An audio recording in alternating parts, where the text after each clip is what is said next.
Oke, ini adalah rencana kerja yang akan saya lakukan Pak di khususnya di tata kelola koperasi. Yang pertama ini memang oleh Kemenkop itu kami ditunjuk salah satunya adalah koperasi home base Pak, atau yang betul-betul didampingi secara offline, bukan secara online. Karena kalau dekat tadinya yang punya Pak Ihsan dan kawan-kawan ingin saya dampingi offline gitu Pak, walaupun online tadinya. Tapi karena harus ngarah ke Jakartanya lumayan banyak macet, aduh jadi agak berat juga itunya ke sananya. Oke Pak, yang ketiga ini tadi pemaparan tugas pendamping koperasi tadi kita sudah bahas. Terus yang keempatnya pembuatan standar mutu koperasi. Nanti kita akan membuat yang namanya standar mutu koperasi. Yang kelima ada pembuatan visi misi. Nanti kita bareng-bareng Pak ya, bareng-bareng nanti dengan teman-teman. Apakah visi dan misi yang sudah kita jalankan saat ini atau sudah kita buat saat ini masih relevan atau tidak. Yang keenam, pembuatan program kerja koperasi.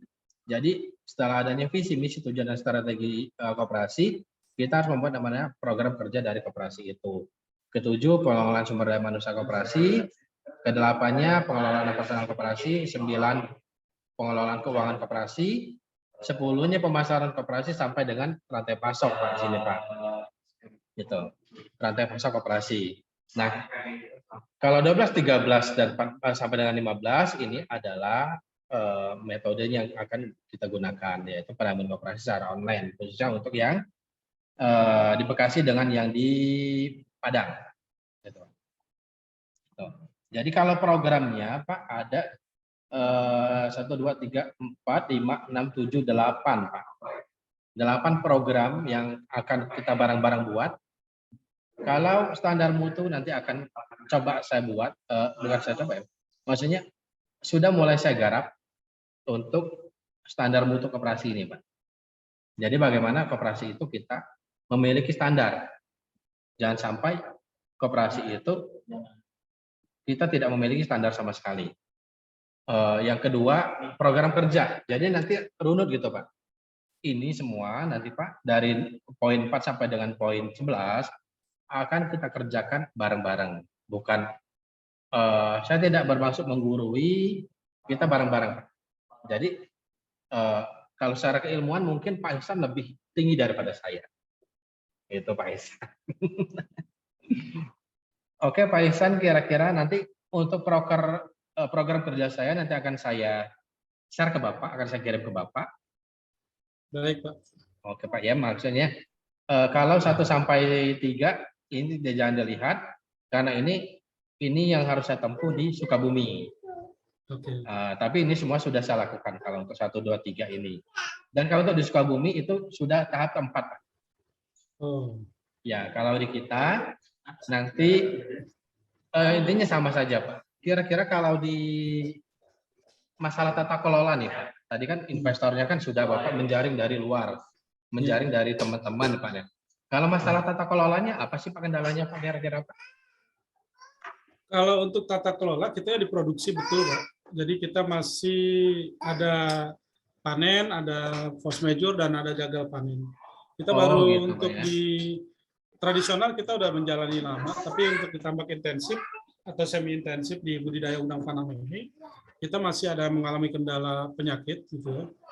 Tapi kita mengalami kesuksesan juga dari 5 siklus yang kita udah lewati, 2 siklus berhasil, bahkan ada 1 siklus melebihi target, 1 siklus force major, 2 siklus kena penyakit ya, sehingga kita gagal panen.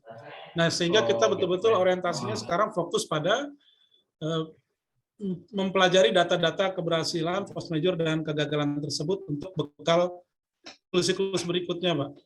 Karena keharapan kita ini kan umurnya nggak 5 tahun, 10 tahun, bahkan mungkin bisa 20 tahun, bahkan lebih, Pak. Atau bisa diwariskan buat legasi anak cucu atau generasi kita nanti. Gitu. Betul, Pak. Nah, artinya kita harus matang betul-betul dan keberhasilan, kalau berhasil betul-betul by data, bukan karena hoki. Gitu. Begitu juga kalau gagalnya juga kita punya data hingga bisa dipelajari. Gitu, Pak. bisa dievaluasi gitu. Nah, dari itu tentu kita betul-betul sekali lagi fokus dalam hal perbaikan SOP atau menemukan sesuatu yang bisa menjadi acuan budidaya kita untuk tujuan yang berkelanjutan, Pak, atau jangka panjang gitu. Oh iya. Nah, merilis kepada koperasi kita, sebenarnya sebelum saya punya koperasi, ini kan udah produksi semua, Pak, ya. Udah berjalan gitu. Oh iya iya Pak. Saya membentuk koperasi semata-mata karena anjuran atau arahan dari Pak Menteri atau Pak Dirjen gitu ya, dan Oh iya. Iya. orang-orang yang punya kepentingan lainnya dalam perangkat kerja dari kementerian terhadap pengembangan kawasan di sini, Pak. Jadi dari mulai pokdakan, saya dianjurkan juga pemerintah untuk bikin pokdakan awalnya, yaitu kelompok budidaya ikan, Pak, Oh iya. lewat akta notaris perkumpulan gitu ya. Terus setelah itu saya diperintahkan atau diminta Pak Dirjen untuk buat koperasi agar bisa menaungi para anggota gitu ya, atau menjadi korporasi dari pokdakan-pokdakan yang ada nanti. Oh iya Pak. Misalkan ada 3 atau 10 pokdakan, nanti di atasnya itu ada koperasi yang menjadi korporasi dari pokdakan-pokdakan tersebut untuk tujuan manajerial dan yang lainnya, manajemen lah gitu Pak. Oh iya. Nah, sehingga sebetulnya koperasi ini berangkat ya awalnya mungkin dari cita-cita kita, cuma kita nggak tahu apakah diarahkannya ke korporasi atau koperasi. Ternyata pemerintah meminta kita untuk bikin koperasi. Jadi ya kita bikin koperasi Pak, tanpa punya pengetahuan bekal yang memadai Pak. Oh, Atau iya. wawasan yang memadai. Saya terutama sebagai ketua juga nggak ngerti koperasi itu apa sih, gitu kan, kerjanya apa, gitu kan, bidangnya apa aja. Bahkan saya diarahkan untuk koperasi produksi, ya saya ikutin bikin koperasi produsen gitu. Ternyata di koperasi ada koperasi KSP, ada koperasi produsen dan koperasi-koperasi lainnya. Nah, saya diminta untuk bikin koperasi produsen karena memproduksi budidaya gitu, atau tambak atau membuat produk budidaya gitu, Pak. Betul betul Pak.